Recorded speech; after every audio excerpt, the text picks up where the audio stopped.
சுமந்த், இப்போ இதெல்லாம் களத்தில் இல்லைங்க, இடைத்தேர்தல், ஆளுங்கட்சி, வாக்கு சதவீதம் மட்டும்தான் பிரச்சனை அப்படின்னீங்க.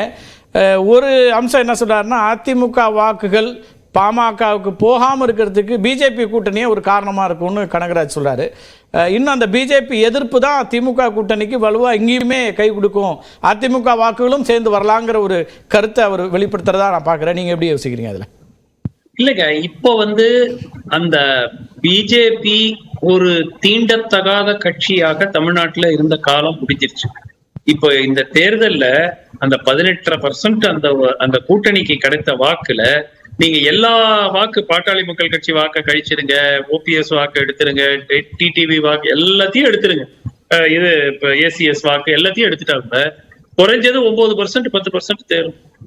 சோ ஒரு 3% கட்சியாக இருந்த கட்சி இன்னைக்கு ஒரு 6-7% வாக்குகள் அதிகரிச்சு. சோ அதை ஃபர்ஸ்ட் நம்ம ஏத்துக்கணும். அது தமிழ்நாடு முழுமையாக பாஜகவை நிராகரித்திருக்கால் அவ்வாறு வந்திருக்காது. நிச்சயமாக ஒரு 18%. 2014 கூட திரு விஜயகாந்த் அவர்களோட கூட்டணி வச்சு போட்டியிடும் மதிமுக அவங்க எல்லாம் போட்டியிடும் போதும் அதே மாதிரி 18-19% வந்துச்சு. ஆனால் அதுக்கு அடுத்த தேர்தலில் அந்த வாக்குகள் திருப்பி சரிஞ்சிருச்சு. சோ நிரந்தரமாக இது இருக்கும் என்று சொல்ல முடியாது. ஆனால் வளர்ந்திருக்கிறார்களா என்றால் வளர்ந்திருக்கிறார்.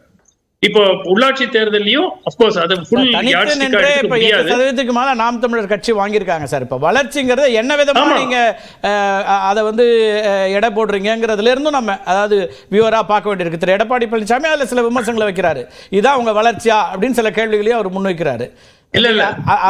அந்த வளர்ச்சி ஒப்பீடு அப்படிங்கிறதுல உங்களுக்கு இருக்கக்கூடிய திரு கனகராஜ் என்ன சொல்றாருன்னா, இப்ப இத்தனை கூட்டணி கட்சிகள் இருக்காங்க, தனிப்பட்ட தலைவர்கள் இருக்காங்க, எல்லாருடைய வாக்குகளையும் நாங்க உங்களோட வாக்குன்னு சொல்லிக்க முடியுமான்னு கேட்கிறாரு. கரெக்ட். அதனாலதான் அவங்க நாங்க 18% வாங்கணும் 18% வாங்கணும்னு சொல்றது சரி அல்ல. ஆனால் என்னுடைய கணக்கு அதுல ஒரு 9% 10% பிஜேபி ஓட்டு இருக்குங்கிறது தான் என்னுடைய கணக்கு. அதுவே அவங்களுக்கு ஒரு இம்ப்ரூவ்மெண்ட்.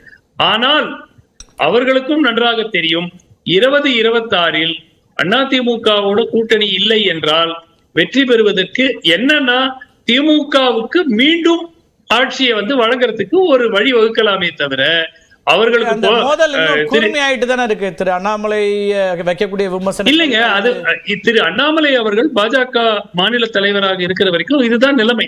அது எவ்ரிபடி நோஸ். பட் அதை தாண்டி இப்போ தெரியல, நடுவுல ஒரு செய்தி, திரு செல்வி அதை கன்ஃபார்ம் பண்ணலாம், அவர் லண்டனுக்கு போறாரு, 3 மாதம் இடைக்கால தலைவர் ஒருத்தர் நியமிக்க போறாங்க டெம்பரரியா, இல்ல அடுத்த தலைவராகவே நியமிச்சிருவாங்க, ஏன்னா ஜூலை 17 அவருடைய டேர்ம் முடியுது, இதெல்லாம் வருது. சோ திரு செல்வி அதை பத்தி சொல்லலாம் என்ன நடக்க போகுதுன்னு. அந்த மாதிரி இருந்ததுன்னா வேறு யாராவது.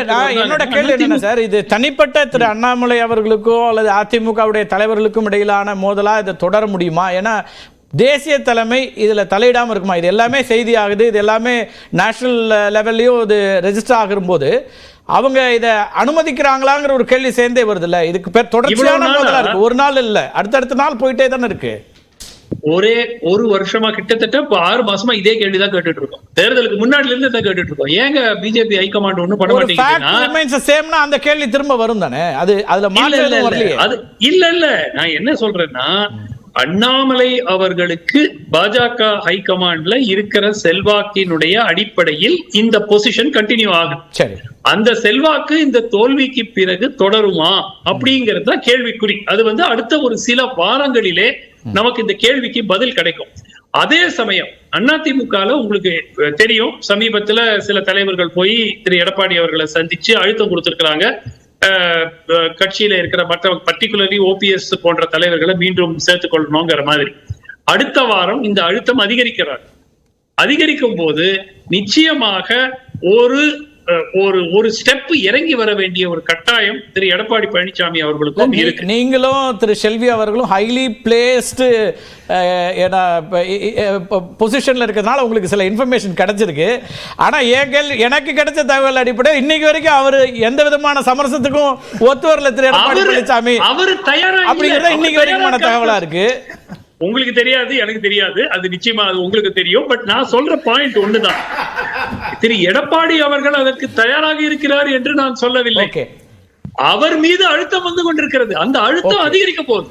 இது வந்து இப்ப திருப்பியும் வந்து ஃபர்ஸ்ட் ஆஃப் ஆல் இதுல போட்டியிட வேணாங்கிறதுலயே வந்து ஒரு மாற்று கருத்து இருந்தது, இந்த இடைத்தேர்தல போட்டியிட வேணான்னு. அதை தாண்டி சென்ற வாரம் கேளுங்க, திரு அக்னீஸ்வரனை கேளுங்க, போய் சந்திச்சாங்களா சேலத்துல, என்ன நடந்துச்சு மீட்டிங்ல, ஒரு வாரம் கழிச்சு திருப்பி பேச போறாங்களா, எல்லாம் சொல்லுவாரு.